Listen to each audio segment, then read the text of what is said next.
Maroquinerie, mode, parfum, bijoux, le luxe attire de plus en plus les étudiants. Ce week-end, ils étaient très nombreux à arpenter les allées du salon des métiers du luxe. L'objectif de la plupart de ces visiteurs, trouver une filière qui recrute à la sortie, quitte à faire l'impasse sur l'artisanat, pourtant à la base de ces métiers. Reportage de Stéphanie Zenati avec Romaric Moisse. Les parfumeurs créateurs de renom, les grands, effectivement, ils gagnent très bien leur vie et c'est un très très beau métier. De plus en plus, le luxe à la française s'affiche comme une valeur sûre.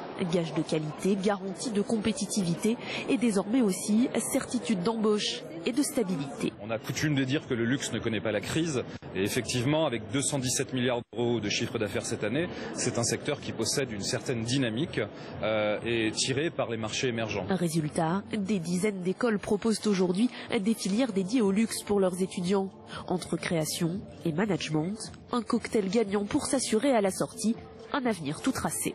Les questions qui reviennent souvent, c'est sur quoi ça débouche, est-ce que les anciens étudiants ont trouvé rapidement, et on leur répond justement en disant qu'on a des partenariats avec beaucoup d'entreprises. Du coup, c'est plutôt positif comme message. Alors pour cette jeune étudiante, la stratégie est en route. Le luxe devrait lui permettre de donner davantage de valeur à son diplôme et de pouvoir ainsi éviter la case Pôle emploi. C'est un milieu qui recrute, c'est un milieu qui aujourd'hui n'est pas que axé sur la création mais aussi sur le management, le marketing, la gestion de projet.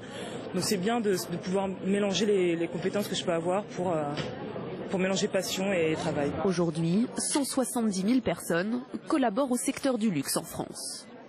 Le festival du film de comédie s'achève à l'Alpe d'Huez avec le triomphe de Manu Payet.